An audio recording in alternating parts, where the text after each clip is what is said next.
ان الحمد للہ والصلاة والسلام علی رسول اللہ، اما بعد۔ انتہائی قابل احترام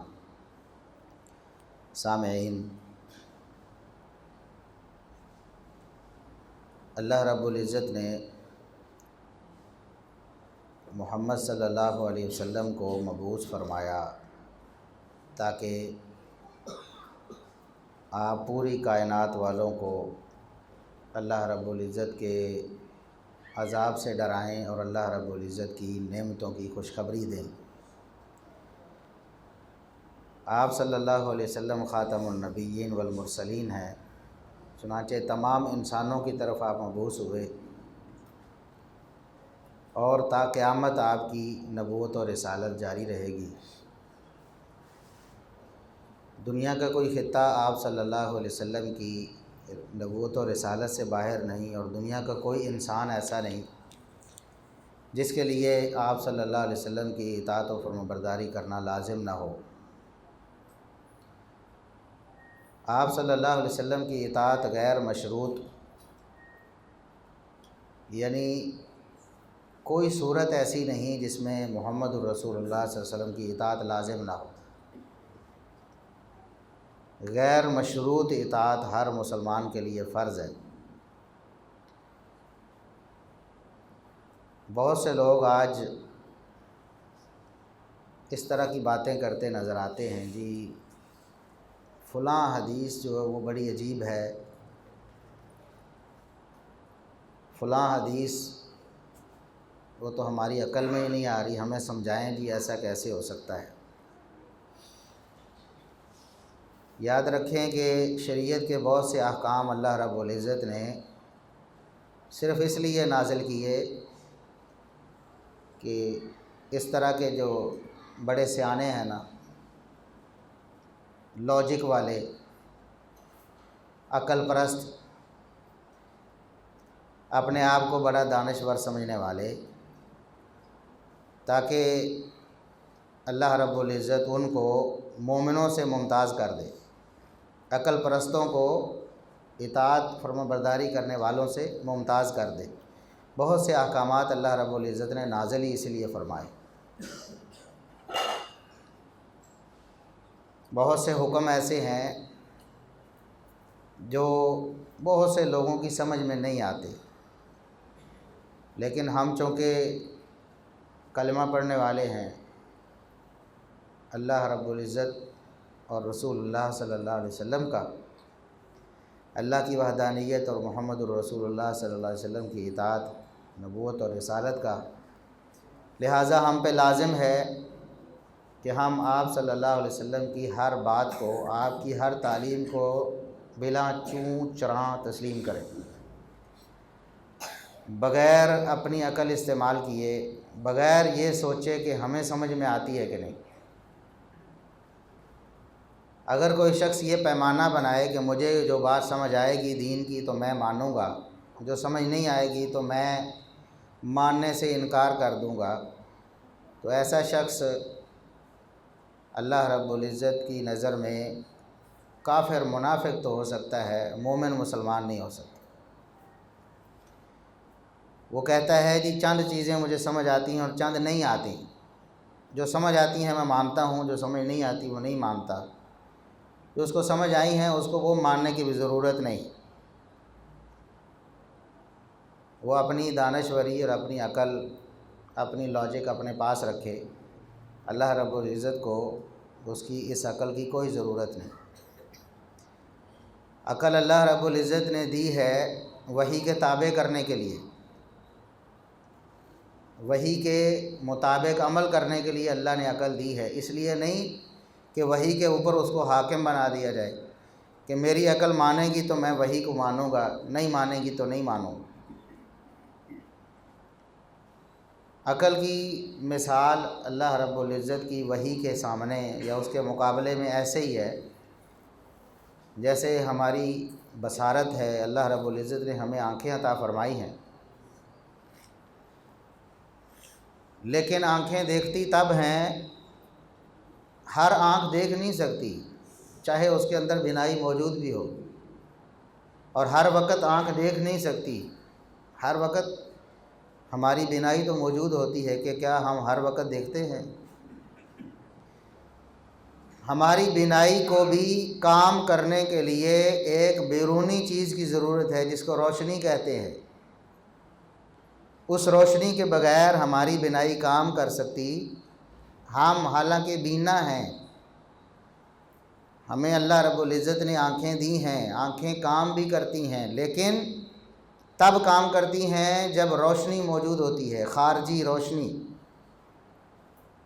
اندھیرا ہو جائے، ابھی لائٹیں بند ہو جائیں، ہماری آنکھیں کام تو کرتی ہیں لیکن دیکھ سکتی نہیں۔ افراد یہی موجود ہوں گے، سارے در و دیوار بھی وہی ہیں، لیکن ہماری آنکھیں دیکھ نہیں سکیں گی کیونکہ روشنی موجود نہیں۔ اور اگر کوئی کہے کہ مجھے دیکھنے کے لیے روشنی کی ضرورت نہیں، بس میرے پاس آنکھیں ہیں تو میں خود دیکھوں گا، تو پھر جب روشنی نہیں ہوگی کسی کھائی میں گرے گا، نقصان کرے گا، جان سے جائے گا، مال سے جائے گا، کوئی ہڈی توڑوائے گا۔ ایسے ہی اگر عقل کو انسان شتر بے مہار کر لے کہ میری عقل میں جو چیز آئے گی میں مانوں گا، مجھے سمجھنے کے لیے کسی چیز کی ضرورت نہیں، میری عقل کسی چیز کے تابع نہیں ہو سکتی، تو پھر وہ گمراہی کی وادیوں میں دھکے کھائے گا، وہ جہنم میں جائے گا، جنت کا راہی نہیں بن سکتا۔ عقل کو استعمال کرنا ہے وحی الہی کی روشنی میں، وحی الہی آپ کو جو دکھائے گی آپ نے وہ دیکھنا ہے، جو سجھائے گی آپ نے وہ سوچنا ہے۔ بس یہ ایک مسلمان کا وتیرہ ہونا چاہیے۔ اگر کوئی شخص یہ کہتا ہے کہ جی ہمیں لاجک پیش کرے، ہر بات کی لاجک، نہ تو قرآن کریم کی آیات کی لاجک آپ کو معلوم ہے، نہ معلوم ہو سکتی ہے، نہ رسول اللہ صلی اللہ علیہ وسلم کی احادیث کی تمام کی لاجک معلوم ہو سکتی ہے۔ اللہ رب العزت نے اپنے احکامات میں سے بھی کچھ احکامات کی علت بیان کی، یعنی لاجک بیان کر دی قرآن میں، بس ہم نے سمجھ لی۔ اب جن آیات کی لاجک بیان نہیں ہوئی اور ہماری لاجک کے مطابق وہ ہماری سمجھ میں نہیں آ رہی، تو کیا ہم ان کو ماننے سے انکار کر دیں گے؟ کوئی مسلمان ایسا ہے جو یہ کہے کہ قرآن کی وہ آیت مانوں گا جو میری عقل کے مطابق ہوگی؟ وہ مسلمان کیا، وہ بے ایمان ہے جو کہتا ہے جی میں اللہ کی وہ بات مانوں گا جو میری عقل میں آئے۔ تو محمد الرسول اللہ صلی اللہ علیہ وسلم کی جو دینی تعلیمات ہیں، آپ کی دینی رہنمائی ہے، وہ بھی اللہ رب العزت کی وحی سے ہے۔ آپ صلی اللہ علیہ وسلم دینی معاملات میں اپنی خواہش سے نہیں بولتے تھے، وما ينطق عن الهوى ان هو الا وحی یوحی۔ اللہ رب العزت نے فرمایا کہ میرے نبی جو ہیں وہ اپنی خواہش سے دینی معاملات میں نہیں بولتے، وہ تب ہی بولتے ہیں، تب ہی بتاتے ہیں جب اللہ رب العزت کی طرف سے وحی ہوتی ہے۔ جو بھی آپ فرمائیں دینی معاملات میں، دینی رہنمائی، وہ اللہ کی وحی سے ہوتی ہے۔ چنانچہ احادیث کو بھی اپنی عقل پر پرکھنا، یہ کہنا کہ فلاں حدیث میری سمجھ میں نہیں آ رہی، مولوی صاحب نے سمجھاؤ تو میں سمجھنا، وہ بالکل ایسا ہی ہے جیسا کوئی کہے کہ قرآن کی فلاں آیت میری سمجھ میں نہیں آ رہی، پہلے سمجھاؤ تا میں منسا۔ ایسا شخص، اس کا دین ایمان سے کوئی لینا دینا نہیں، جو کہتا ہے میری عقل میں آئے کہ نہیں۔ اللہ رب العزت نے قرآن کریم میں تحویل قبلہ کا واقعہ بیان فرمایا۔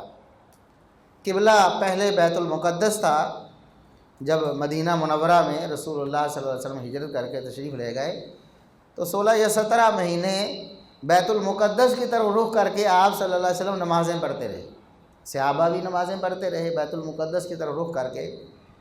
16-17 مہینے بعد اچانک اللہ رب العزت کی طرف سے حکم آ گیا کہ اب قبلہ بیت اللہ ہے، اب قبلہ بیت المقدس نہیں ہے۔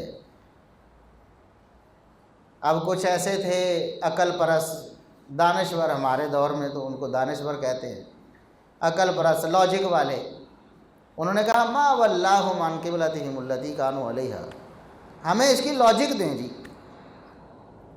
لاجک دیں، ہمیں سمجھائیں، جس قبلے پہ پہلے تھے اس قبلے سے کیوں ہم نے دوسرے قبلے کی طرف رخ کر لیا؟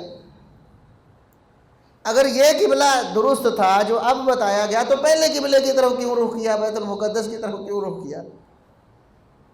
ہمیں لاجک دے۔ اب قرآن پڑھ کے دیکھیں، اللہ رب العزت نے ان کا لاجک مانگنا فرمایا، وہاں ذکر فرمایا ہے، لیکن لاجک دینے کا کوئی ذکر اللہ رب العزت نے کوئی لاجک نہیں دی۔ بھئی آپ اللہ رب العزت کو اور رسول اللہ صلی اللہ علیہ وسلم کو کیا سمجھتے ہیں؟ کیا سمجھتے ہیں آپ کوئی اپنے جیسا کوئی انسان سمجھتے ہیں جس طرح ایک دوسرے سے کہتے ہیں مجھے بات سمجھاؤ تو تب مانوں گا؟ آپ اللہ رب العزت کا اور محمد الرسول اللہ صلی اللہ علیہ وسلم کا کلمہ پڑھنے والے ہو، آپ ان کی اطاعت اور فرما برداری کا حلف دینے والے ہو، آپ کو کیا، آپ کے ذہن میں یہ سوال بھی پیدا نہیں ہونا چاہیے، زبان پہ آنا تو دور کی بات ہے کہ مجھے سمجھاؤ جی تب مانوں گا۔ اللہ رب العزت نے کوئی لاجک نہیں دی، فرمایا جاؤ دفع ہو جاؤ، کوئی لاجک نہیں، بلکہ خود فرمایا اللہ رب العزت نے وما جعلنا القبلۃ التي كنت عليها، جس قبلے پہ آپ پہلے تھے 16-17 مہینے، اللہ رب العزت نے اس قبلے کی طرف رخ کروایا اس لیے تھا تاکہ ماننے والوں اور نہ ماننے والوں میں فرق ہو جائے۔ کیڑا لاجک منگدا ہے؟ کون کہتا ہے کہ مجھے سمجھائیں تب مانوں گا، اور کون سر تسلیم خم کرتا ہے کہ جیسے اللہ اور اس کے رسول نے فرما دیا ہم نے مان۔ منافقوں نے لاجک مانگی، ما ولاہم عن قبلتہم التی کانوا علیہا، اور مومنوں نے کیا کیا؟ نماز کے دوران جماعت ہو رہی ہے، ایک صحابی نے آ کے اعلان کیا کہ میں رسول اللہ صلی اللہ علیہ وسلم کے پاس نماز پڑھ کے آیا ہوں، بیت اللہ کی طرف قبلہ رخ کیا ہم نے، تم بھی کر لو۔ کسی نے نماز بھی پوری نہیں کی کہ ہم نماز پوری کر کے پھر قبلے کی طرف رخ کریں، اگلی نماز پڑھ لیں گے، بلکہ رکوع کی حالت میں انہوں نے اپنا قبلہ تبدیل کر لیا۔ یہ ہیں ماننے والے، اور دوسرے ہیں لاجک مانگنے والے۔ قرآن کریم میں اللہ رب العزت نے جتنے احکامات ارشاد فرمائے ہیں ان میں اکثر ایسے ہیں جن کی لاجک اللہ رب العزت نے بیان نہیں فرمائی۔ محمد الرسول اللہ صلی اللہ علیہ وسلم نے بھی ان کی لاجک بیان نہیں فرمائی۔ آپ صلی اللہ علیہ وسلم کی تعلیمات کا بھی بڑا حصہ وہ ہے جن کی کوئی علت آپ صلی اللہ علیہ وسلم نے بیان نہیں فرمائی، حکم دیا ایسے کرنا ایسے نہیں کرنا۔ بعد والے لوگ سوچتے رہتے ہیں اس کی یہ علت ہوگی، اس کی یہ علت ہوگی، یہ ان کا خیال ہے، ہو سکتا ہے وہی لاجک ہو سکتا ہے نہ ہو، لیکن ایک مسلمان اور مومن کا کام یہ ہے کہ جب اللہ اور اس کے رسول صلی اللہ علیہ وسلم کی تعلیم سامنے آئے بغیر سوچے سمجھے اس کو مان، سمجھ میں آ جائے تب بھی، نہ سمجھ میں آئے تب بھی سر تسلیم خم کرے، یہ ایک مسلمان کا کام۔ محمد الرسول اللہ صلی اللہ علیہ وسلم نے ایک دن صحابہ کرام کی مجلس میں ارشاد فرمایا، یہ صحیح بخاری کی حدیث ہے، فرمایا ایک واقعہ ایسا رونما ہوا پہلے وقتوں میں کہ ایک شخص، اس کے پاس گائے تھی، وہ اس کے اوپر سوار ہو گیا، گائے کی کمر پہ سوار ہو گیا، گائے کے اوپر سوار ہو گیا۔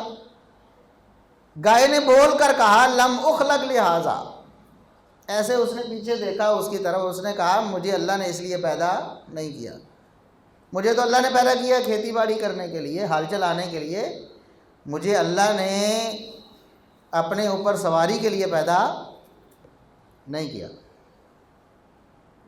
اگر لاجک والے بھی کچھ تھے وہ ادھر ادھر دیکھنے لگے، کچھ نئے نئے مسلمان ہوئے، کئی منافق بھی تھے، مدینہ میں آپ صلی اللہ علیہ وسلم تشریف لائے تو کچھ لوگوں نے کہا کہ کبھی گائے بھی بولی ہے، یہ تو لاجک کے خلاف ہے، ہماری عقل میں نہیں آتا گائے بھی بول سکتی ہے۔ سبحان اللہ، محمد الرسول اللہ صلی اللہ علیہ وسلم نے کوئی لاجک نہیں دی، پھر بھی نہیں دی۔ فرمایا آمنت بہ انا و ابو بکر و عمر، سنو لاجک مانگنے والوں، اللہ نے مجھے وحی کر کے بتایا ہے، میں محمد الرسول اللہ صلی اللہ علیہ وسلم بھی اس کی لاجک مانگتا ہے، میں نے اللہ سے نہیں پوچھا گائے بولتی ہے کہ نہیں بولتی، گائے تو کبھی بولی نہیں، ہم نے نہیں دیکھی، ہم نے نہیں سنا کبھی ایسے ہوا ہو، میں نے یہ نہیں کہا، میں اللہ کی وحی پر ایمان لایا ہوں، ابو بکر و عمر بھی ایمان لائے ہیں، جاؤ تم نے ماننا ہے مانو، نہیں ماننا نہ، کوئی لاجک نہیں۔ پھر آپ صلی اللہ علیہ وسلم نے ارشاد فرمایا، ایک دفعہ ایسا ہوا کہ ایک شخص اپنی بکریاں چروا رہا تھا. بکریاں چرواتے چرواتے اچانک ایک بھیڑیا آ گیا، اس نے ایک بکری پکڑ لی. اب چرواہا جو ہے وہ اس کے پیچھے بھاگ رہا ہے بکری چھڑوانے کے لیے. صحیح بخاری کی حدیث. چرواہا بکری کے پیچھے بھاگ رہا ہے تاکہ بھیڑیے سے بکری کو چھڑوائے.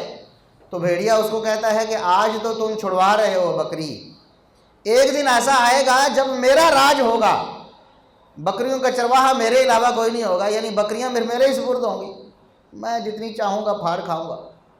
اس دن تم کیا کرو گے؟ محمد الرسول اللہ صلی اللہ علیہ وسلم نے فرمایا، آمنت بہ انا و ابو بکر و عمر. لوگوں، اللہ کی وحی ہے، ہم نے نہیں دیکھا، کبھی سنا بھی نہیں. بھیڑیا بھی کبھی بولا ہے، بھیڑیا بھی کبھی بولا ہے، لیکن میں محمد صلی اللہ علیہ وسلم میں بھی ایمان لاتا ہوں اس پر. ابو بکر و عمر بھی ایمان لاتے. اور سبحان اللہ، ابو بکر و عمر رضی اللہ عنہما کون تھے؟ راوی کہتے ہیں اس دن اس مجلس میں ابو بکر و عمر موجود نہیں تھے. یہ نہیں کہ سامنے بیٹھے ہوں اور اللہ کے رسول صلی اللہ علیہ وسلم نے پوچھ لیا ہو یا ان کے چہرے دیکھ کے یہ معلوم کر لیا ہو کہ میری بات مان رہے ہیں کہ نہیں مان رہے، اس حدیث کو تسلیم کر رہے ہیں کہ نہیں کر رہے. موجود ہی نہیں تھے. فرمایا میں بھی مانتا ہوں، ابو بکر و عمر بھی مانتے ہیں، میں بھی ایمان لاتا ہوں اس پر، ابو بکر و عمر بھی ایمان لاتے ہیں. کیونکہ محمد الرسول اللہ صلی اللہ علیہ وسلم کو پتا تھا کہ ابو بکر و عمر لاجک مانگتے اللہ کی وحی کے مقابلے میں عقل کو بالکل زیرو کر دینا ہے. یہ ہے اصل تسلیم، یہ ہے اصل اطاعت اور فرما برداری. جنت جہنم کے معاملات ہماری عقل میں نہیں، قبر کے معاملات ہماری عقل میں نہیں آنے والے. بھی قبر جو ہے وہ مومن کی قبر فراخ ہو جاتی ہے تا حد نگاہ، کافر کی قبر جو ہے وہ تنگ ہو جاتی ہے، اس کی پسلیاں بھی ایک دوسرے میں دھنس جاتی ہیں. ہماری عقل میں آنے والی؟ کوئی کہے گا کہ مجھے سمجھاؤ پہلے تب مانوں گا. کئی ہیں بدبخت عذاب قبر کے منکر ہیں، ہماری عقل میں نہیں آتا. لے جاؤ اپنی عقل کو. اللہ رب العزت کو ایسی عقل کی کوئی ضرورت نہیں. یہ بیوقوفی ہے، یہ بیوقوفی ہے، عقل نہیں ہے، یہ پاگل پن ہے. اللہ اور اس کے رسول صلی اللہ علیہ وسلم کے احکامات، آپ اللہ اور اس کے رسول صلی اللہ علیہ وسلم کی تعلیمات کے سامنے عقل بالکل ختم. عقل کو جھکا دو. عقل مندی وہی ہے، عقل کے مطابق بات وہی ہے جو اللہ اور اس کے رسول صلی اللہ علیہ وسلم نے فرما دی بس. ورنہ تو جو کچھ بیان ہوا ہے، آدم علیہ السلام پیدا ہوئے، اللہ رب العزت نے پیدا کیا، پھر معاملات اس وقت کے جب انسانیت کا آغاز ہوا وہاں کے معاملات، تو پھر اختتام ہوگا، پھر حشر کے معاملات ہیں، پھر جنت جہنم کے معاملات ہیں. ان میں سے کوئی بھی ہماری اس لاجک کے مطابق نہیں. اللہ رب العزت نے فرمایا قیامت کے دن جہنم میں پھینک دیا جائے گا کافروں، منافقوں، ظالموں کو. ان کو عذاب ہوگا. جب ظاہر ہے کہ آگ میں کوئی شخص جلتا ہے تو اس کی جلد، اس کا گوشت تو ختم ہو جاتا ہے کچھ دیر میں ہی. تو درد، اذیت، تکلیف تو اس چیز کے جلنے کی وجہ سے ہے نا. جب جسم ہی ختم ہو جائے جل کے، دنیا کی آگ میں کچھ گھنٹے میں انسان جل کے ختم ہو جاتا ہے، تو وہ تو جہنم کی آگ ہے، اس کا کیا عالم ہوگا. جب انسان ختم ہو گیا پھر اذیت تکلیف کہاں سے. تو اللہ رب العزت قرآن میں اللہ رب العزت نے فرمایا کہ بدلناہم جلودا، ہم ان کی جو جلدیں ہیں نا، ان کا جو جسم ہے، گوشت پوست ہے، ہم جب وہ جل جائے گا تو ہم اس کو بدل دیں گے، نیا جسم دے دیں گے. پھر وہ جلے گا، پھر نیا جسم دے دیں گے، پھر جلے گا، پھر نیا جسم دے دیں گے. ان کو مسلسل عذاب ہوتا رہے. اب ہماری عقل میں آتی ہے یہ بات، کوئی بندہ جل جائے اس کو پھر نیا جسم ہو جائے اس کا بالکل صحیح سلامت، پھر جل جائے، پھر اس کا جسم ہو جائے، پھر جل جائے، پھر ہو جائے. ہماری عقل میں تو نہیں آتی. ہماری عقل تو محدود ہے، ہماری سمع و بصر محدود ہے. ہم دیکھتے ہیں نا، ہمیں ایسے لگتا ہے کہ تھوڑے دور جا کر زمین و آسمان ایسے مل رہے ہیں. یہ تو ہماری بصارت کا حال ہے. یہ بصارت ہماری آنکھیں جو ہیں، کسی کی آنکھیں 100% بھی کام کر رہی ہوں تب بھی اس کو یہی لگے گا کہ زمین و آسمان آگے جا کے مل رہے. 100% ٹھیک ہے آنکھیں، لیکن آنکھوں کے کام کرنے کی ایک لیمٹ ہے، اس سے آگے وہ کام کر سکتی نہیں. سماعت ایک بندے کی بالکل ٹھیک ہے 100%، لیکن اس کے سننے کی لیمٹ ہے. ایک حد تک ایک فریکوینسی ہے، نہ اس سے نیچے سن سکتا ہے نہ اس سے اوپر سن سکتا ہے. ایک لمٹ ہے مسافت کی کہ اتنی دور سے سن سکتا ہے، اتنی دور اس سے آگے نہیں سن سکتا، حالانکہ اس کی سماعت بالکل ٹھیک. اسی طرح انسان کی عقل بھی ہے. عقل بالکل بھی درست ہو تب بھی بہت سے معاملات کو سمجھ نہیں پاتی. اس کو لگتا ہے کہ ایسے ہے، لیکن حقیقت میں ویسے نہیں ہوتا. جس طرح ہماری آنکھیں دھوکہ کھاتی ہیں، ہمارے کان کام کرنا بند کر جاتے ہیں، اسی طرح ہماری عقل کی بھی لمٹ ہے. ہماری عقل محدود ہے، اور اللہ اور اس کے رسول صلی اللہ علیہ وسلم کے احکامات ان کا دائرہ لامحدود ہے. اس لیے ہم اللہ اور اس کے رسول صلی اللہ علیہ وسلم کے احکامات کو اپنی عقل کے تابع نہیں کر سکتے. ہمیں اپنی عقل کو ان احکامات کے تابع کرنا. لہٰذا قرآن کی کوئی آیت ہو، محمد الرسول اللہ صلی اللہ علیہ وسلم کا کوئی فرمان، آپ کا کوئی عمل، آپ کی کوئی تعلیم، آپ کی سیرت کا کوئی گوشہ ہمارے پاس پہنچا ہے، اللہ کے رسول صلی اللہ علیہ وسلم سے ثابت ہے، اس کے بعد پھر ہم نے یہ نہیں دیکھنا ہماری عقل میں آتا ہے کہ نہیں آتا. پھر یہ نہیں کہنا ہمیں سمجھاؤ جی، جب تک سمجھ نہیں آئے گا تو ہم کیسے مانیں گے. ہمارا کام سمعنا واطعنا. جب اللہ اور اس کے رسول صلی اللہ علیہ وسلم کا حکم آ جائے، سنیں اس کو غور سے اور اس کی اطاعت و فرمانبرداری کریں، بس. اور کوئی دوسرا کام نہیں کرنا. لاجک نہیں مانگنی اللہ اور اس کے رسول صلی اللہ علیہ وسلم سے، بالکل بھی نہیں مانگنی. مولوی کو تو بالکل نہیں مانگنی بھی. اب اللہ اور اس کے رسول صلی اللہ علیہ وسلم نے جب بتائی نہیں، مولوی بیچارہ کتوں دے گا تو تکلف کرے گا، خود سوچے گا کہ ہو سکتا ہے ایسا ہو، اور اس میں بھی احتمال ہو سکتا ہے اس کی بات درست ہو سکتا ہے اس کی سوچ غلط ہو. پھر اس لیے کتاب و سنت کی غیر مشروط اطاعت، اللہ اور اس کے رسول صلی اللہ علیہ وسلم کی غیر مشروط اطاعت ایک مسلمان، ایک مومن اس کے لیے لازم ہے. بس سنیں، اس پر عمل کرے بس، اور کوئی اعتراض، کوئی اشکال پیش کرنا نہیں، نہ قرآن کی آیت پہ نہ رسول اللہ صلی اللہ علیہ وسلم کی حدیث پہ. بالکل کوئی اشکال پیش کرنے کی کسی مسلمان کو کوئی اجازت نہیں. یہ ایک مسلمان کا کام. اس سے اگلی بات یہ ہے کہ ہماری سمجھ میں بہت سی باتیں نہیں آتی. قرآن کریم کی کئی آیات ایسی ہوں گی آپ پڑھیں گے تو ہو سکتا ہے آپ کی سمجھ میں نہ آئے، آپ سمجھنے کی کوشش کریں تب بھی نہ آئیں. کوئی آپ کو سمجھانے کی کوشش کرے، ہو سکتا ہے تب بھی نہ سمجھے. لیکن آپ نے اس کو مان لینا ہے. آپ نے کہنا ہے بس میں اس پر ایمان رکھتا ہوں، مجھے سمجھ نہیں آئی تب بھی میرا ایمان. لیکن یہ بات یاد رکھیں کہ کتاب و سنت کو سمجھا جا چکا ہے. ایسا نہیں کہ کتاب و سنت سمجھ میں نہ آنے والی چیز ہے. اللہ رب العزت کا فرمان، اللہ رب العزت کی جو مراد ہے، اللہ رب العزت جو فرمانا چاہتا ہے، محمد الرسول اللہ صلی اللہ علیہ وسلم کو بخوبی پتہ تھا، اور آپ صلی اللہ علیہ وسلم نے اپنے صحابہ کو بتا دیا. کتاب و سنت کو سمجھا جا چکا ہے. یہ بات نہیں کہ اب ہمیں سمجھ نہیں آ رہی، مجھے یا آپ کو سمجھ نہیں آ رہی تو اس کا مطلب یہ ہے کہ وہ کوئی ایسی بات ہے جس کا کوئی معنی مفہوم نہیں. کتاب و سنت کا جو بھی معنی مفہوم ہے، اللہ رب العزت نے جس طرح قرآن کے الفاظ محفوظ رکھے ہیں، اسی طرح معنی مفہوم اور اس کی تفسیر بھی محفوظ ہے. بھی قرآن کی حفاظت، وحی کی حفاظت، اس کا کیا مطلب ہے؟ آپ کیا سمجھتے ہیں کہ یہ جو الفاظ ہیں ہم رٹ لیتے ہیں یا ہمارے بچے زبانی یاد کر لیتے ہیں، ہم یاد کر لیتے ہیں، بس ان کی حفاظت ہوئی ہے؟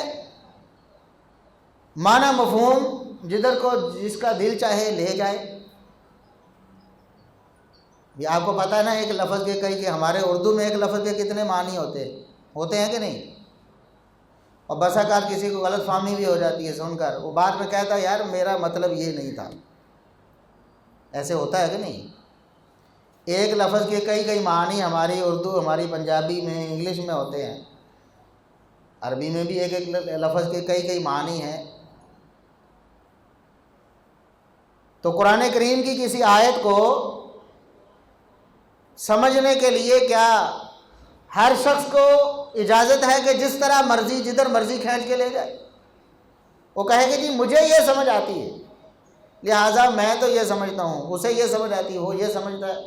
بھئی اللہ رب العزت کا فرمان ایک ہے، اس کی مراد بھی ایک ہے، اس کی مراد بھی اللہ نے ایک حکم دیا کہ یہ کرو، ایک ہی مراد ہوگی نا۔ اللہ رب العزت کیا آپ سے کروانا چاہتا ہے؟ اب ایک کہہ رہا ہے کہ نہیں یہ کرنا ہے، دوسرا کہہ رہا ہے یہ کرنا ہے، تیسرا کہہ رہا ہے یہ کرنا ہے، چوتھا کہہ رہا ہے یہ کرنا ہے، پانچواں کہہ رہا ہے یہ کرنا ہے۔ تو اگر ایسا ہو جائے تو اس کا مطلب ہے کہ قرآن کریم کا معنی محفوظ نہیں۔ تو حفاظت کون سی ہوئی؟ الفاظ بھی محفوظ ہیں، معانی بھی محفوظ ہے۔ محمد الرسول اللہ صلی اللہ علیہ وسلم نے تعلیم کیے ہیں، صحابہ کرام نے ان کو سمجھا ہے اور امت کو بتایا ہے۔ لہٰذا کسی کو اجازت نہیں کہ من مانا کوئی معنی کرتا رہے، کوئی اٹھے اور قرآن کی تفسیر کے نام پہ تحریف کرتا رہے، قرآن کی تفسیر کے نام پہ تحریف کرتا رہے۔ کتنا ٹائم؟ جی کچھ لوگوں نے یہ کام بھی کیا ہے کہ قرآن کریم کی تفسیر کے نام پہ معنوی تحریف کی، معنوی تحریف کی۔ دیکھیں ایک معنی وہ ہے جو محمد صلی اللہ علیہ وسلم نے بتایا ہے قرآن کا، بلکہ اپنے فرامین کے معنی بھی آپ صلی اللہ علیہ وسلم بتاتے ہیں، صحابہ پوچھ لیتے تھے، جس طرح قرآن کی آیات کی تفسیر پوچھتے تھے، آپ صلی اللہ علیہ وسلم کے فرامین کے الفاظ کی تفسیر بھی پوچھتے تھے۔ اللہ کے رسول صلی اللہ علیہ وسلم نے فرمایا، صحیح بخاری کی حدیث ہے، قیامت کے قریب فلاں فلاں کام زیادہ ہو جائے گا، جہالت زیادہ ہو جائے گی، علم کم ہو جائے گا، فلاں ہو جائے گا، فلاں حرج زیادہ ہو جائے گا۔ آپ نے فرمایا حرج بھی زیادہ ہو جائے گا۔ صحابہ نے پوچھا اللہ کے رسول حرج کیا ہے؟ تو آپ صلی اللہ علیہ وسلم نے فرمایا حرج سے مراد قتل ہے، قتل بھی زیادہ ہو جائے گا۔ بعض لوگ قتل ہوتے رہیں گے، قتل زیادہ ہو جائیں گے قیامت کے قریب، یہ قیامت کی نشانی۔ تو اللہ کے رسول صلی اللہ علیہ وسلم نے فرمایا حرج زیادہ ہو جائے گا۔ صحابہ نے پوچھا اللہ کے رسول حرج کیا ہے؟ آپ صلی اللہ علیہ وسلم نے بتایا حرج یہ ہے۔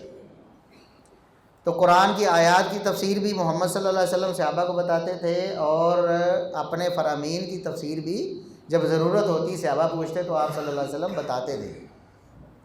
ہمیں اسی کے تابع ہونا ہے۔ وہی بات ہے کہ عقل کو سپیریئر نہیں کرنا، وحی کے تابع رکھنا ہے۔ اب محمد صلی اللہ علیہ وسلم فرمائیں کہ قرآن کی آیت کا یہ مطلب ہے، ایک بندہ تفسیر لکھے، لوگ اس کو مفسر کہیں، مفسر قرآن ہے، اس کو دانشور کہیں، اس کو مفکر کہیں، لیکن وہ کیا کرے؟ قرآن کی تفسیر محمد صلی اللہ علیہ وسلم کے فرمان کو چھوڑ کر ریجیکٹ کر کے اپنی عقل سے کرے۔ بتائیں وہ قرآن کی تفسیر ہے یا تحریف ہے؟ ایک مثال دیتا ہوں، بات ختم کرتا ہوں، ٹائم تقریباً ہمارا آدھا گھنٹہ کا مکمل ہونے والا ہے۔ سورہ حج کے آغاز میں اللہ رب العزت نے قیامت کے احوال کو بیان کیا، قیامت کی ہولناکی کیا ہوگی۔ اللہ رب العزت نے فرمایا کہ اس دن جو اتنی زیادہ پریشانی ہوگی، گھبراہٹ ہوگی کہ حمل والیاں اپنے حمل ضائع کر دیں۔ تذہل کل مرضعۃ عما ارضعت، دودھ پلانے والی جو ہیں وہ اپنے دودھ پیتے بچوں کو پھینک دیں۔ اتنا خطرناک دن، اتنی ہولناکی، پریشانی، یعنی ماں اور بچے کا جو رشتہ ہے، دنیا میں یہ محبت کی اعلیٰ ترین مثال ہے، مخلوقات میں محبت کی اعلیٰ ترین مثال، لیکن ماں جیسی ہستی بھی اس پریشانی میں اپنے بچے کو، دودھ پیتے بچے کو ایسے پھینک دے اپنے آپ کو بچانے کے لیے۔ اتنی ہولناکی قیامت۔ اب یہ واقعہ کب ہوگا؟ بھی قیامت تو پہلا سور پھونکا جائے گا، ایک سور پھونکا جائے گا تو اس کے بعد لوگوں میں افراتفری پڑ جائے گی۔ دنیا میں لوگ اپنی دکانوں پہ، اپنے کاموں میں، اپنے کاروبار میں، اپنی کھیتی باڑی میں مشغول ہوں گے، مصروف ہوں گے۔ اچانک ایک تیز آواز آئے گی، سور پھونکا جائے گا، افراتفری مچ جائے گی، کسی کو کوئی سمجھ نہیں آ رہی، کوئی ہر بندہ چھوڑ چھاڑ کے بھاگ رہا ہے۔ اتنی سخت آواز ہے، حالات اتنے سخت ہو گئے، کسی کو کچھ سب کچھ چھوڑ کے بھاگم بھاگ، افراتفری مچ گئی۔ ایک تو یہ صورت ہے۔ دوبارہ سور پھونکا جائے گا، لوگ اس افراتفری میں مر جائیں گے، ظاہر ہے ختم ہو جائیں گے، کائنات درم برم ہو جائے گی۔ دوبارہ سور پھونکا جائے گا تو سارے جو مردے ہیں، جو ابھی مرے ہیں وہ بھی، اور جو پہلے مرے ہوئے تھے سارے کے سارے قبروں سے کھڑے ہو جائیں، قبروں سے اٹھ جائیں۔ صحیح بخاری کی حدیث ہے، اللہ کے رسول صلی اللہ علیہ وسلم نے فرمایا، محمد صلی اللہ علیہ وسلم نے فرمایا، یہ جو عورتوں کا اپنے بچے پھینکنے کا عمل ہے، دودھ پیتے بچے کو یوں پھینک دیں گی، یہ کام تب ہوگا جب لوگ قبروں سے اٹھیں گے، جب لوگ قبروں سے اٹھیں گے۔ حشر کے میدان میں جانے کے لیے لوگ جمع ہو رہے ہوں گے، بہت ہولناکی ہوگی، عورتیں اپنے بچوں کو پھینک دیں، اور حاملہ عورتیں اپنے حمل گرا دیں گی، ان کے حمل گر جائیں گے پریشانی کی وجہ سے۔ اب دیکھیں عقل کو استعمال کرنا۔ ایک وہ لوگ ہیں جو آمنا و صدقنا، محمد صلی اللہ علیہ وسلم نے فرمایا کہ جب قبروں سے لوگ اٹھیں گے نا، مر کر جی اٹھیں گے، اس وقت حاملہ عورتیں اپنے حمل گرا دیں گی، بچے دودھ پیتوں کو ان کو پھینک دیں گی۔ اور ایک عقل پرست ہے، وہ کہتے ہیں کہ محمد صلی اللہ علیہ وسلم نے یہ فرمایا ہے، یہ کیسے ہو سکتا ہے؟ بھئی یہ بات اگر پہلے سور پھونکنے کے وقت ہو تو ہم مان لیں، بھی دنیا میں لوگ مصروف تھے، عورتیں بچوں کے پیٹے میں لیے ہوئے بھی تھیں، دودھ پلاتی ہوئی بھی تھیں، جیسے ہی سور پھونکا گیا افراتفری مچی تو انہوں نے اپنے بچوں کو پھینک دیا، یہ تو بات ہم مان لیں۔ لیکن حدیث میں یہ آیا ہے کہ یہ واقعہ تو ہونا ہے اس وقت جب لوگ مر چکے ہوں گے، مرنے کے بعد دوبارہ اٹھیں گے۔ کتنا عرصہ ہے یہ اللہ جانتا ہے کہ درمیان میں کتنا وقفہ ہونا۔ قبروں سے جب اٹھیں گے تو پھر حمل والی عورتیں حمل گرا دیں گی، اور دودھ پیتی عورتیں، دودھ پلانے والی عورتیں دودھ پیتے بچوں کو پھینک دیں گی، غافل ہو جائیں گی، ان کو ہوش ہی نہیں ہوگا کہ میرا کوئی دودھ پیتا بچہ بھی ہے۔ تو کہتے ہیں کہ یہ بات ہماری عقل میں نہیں آتی، دوسرا سور پھونکنے کے بعد، قبروں سے اٹھنے کے بعد کون سا حمل ہوگا؟ مان لیا کہ ایک عورت مر گئی حمل کی حالت میں، وہ تو مر کے مٹی ہو گئی، کتنے 100 سال، کتنی صدیاں یا کتنے سال رہی ہوگی، پھر وہ قبر سے اٹھے گی تو کون سا بچہ ہوگا اس کے پیٹ میں؟ یہ ہماری عقل میں یہ بات آتی نہیں۔ اس نے کہا، وہ مفسر ہے، ہوں آبدیوں کی تفسیریں چیک کر لو جا کے، سورہ حج پہلی آیات تفسیر چیک کر لو تو پتہ لگ جائے گا کون ہے ماننے والا، کون ہے عقل پرست، کون ہے اپنی عقل کو اللہ اور اس کے رسول صلی اللہ علیہ وسلم سے آگے کرنے والا، اور کون ہے اپنی عقل کو تابع کرنے والا۔ اپنی تفسیریں ضرور چیک کرے تاکہ تمہیں پتہ چلے ماننے والا کون ہے۔ اللہ فرماتا ہے جس طرح تحویل قبلہ کا معاملہ ہم نے اس لیے کیا تاکہ پتہ چلے کہ کون نبی کی ماننے والا ہے اور کون اپنی عقل دوڑانے والا۔ نام نہیں بتاؤں گا تفسیر کا، آپ نے دیکھنا ضرور، سورہ حج کی 5 منٹ لگیں گے، آپ کو پتہ چل جائے گا۔ تو محمد صلی اللہ علیہ وسلم نے فرمایا کہ مرنے کے بعد، جی اٹھنے کے بعد یہ واقعہ ہوگا کہ عورتیں اپنے حمل گرا دیں گی اور دودھ پیتے بچوں سے غافل ہو جائیں گی، پھینک دیں گی ان بچوں کو۔ ہم نے مان لیا، مومنوں کا کام ماننا ہے، ٹھیک ہے؟ مومنوں کا کام کیا ہے؟ ماننا، تسلیم کرنا۔ اور منافقوں کا کام یا عقل پرستوں کا کام، کافروں کا کام ہے کہ لاجک مانگنا کہ یہ کیسے ہوگا جی، ہمیں تو سمجھ نہیں آ رہا۔ تو ایک مفکر صاحب نے، جو مفسر بنے ہوئے تھے، لوگ ان کو مفسر کہتے ہیں، بڑی تفسیر چلتی ہے جی، بڑی مشہور ہے، گھر گھر میں پڑھی ہوگی، کئی مسجدوں میں پڑھی دیکھی ہم نے۔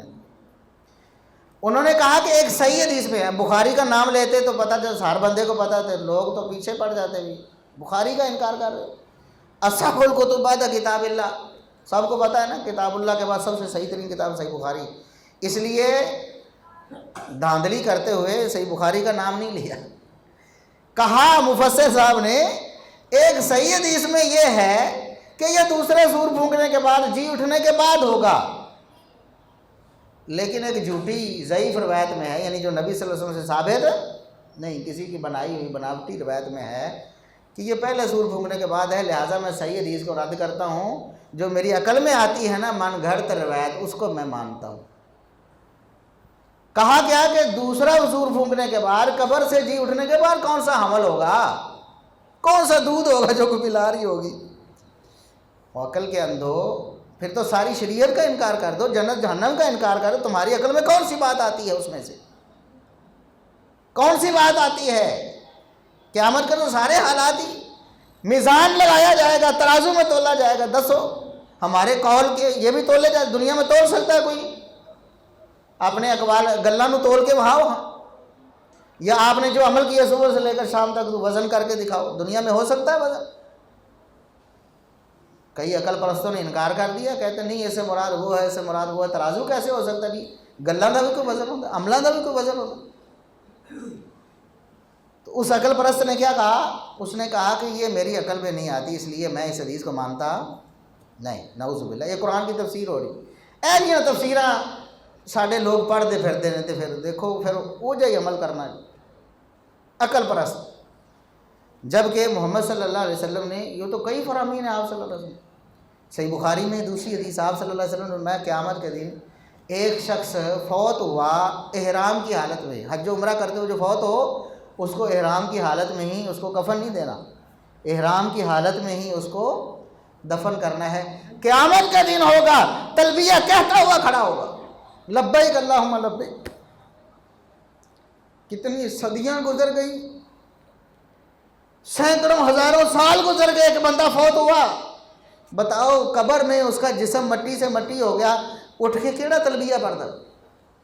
کیسے پڑھے گا تلبیہ؟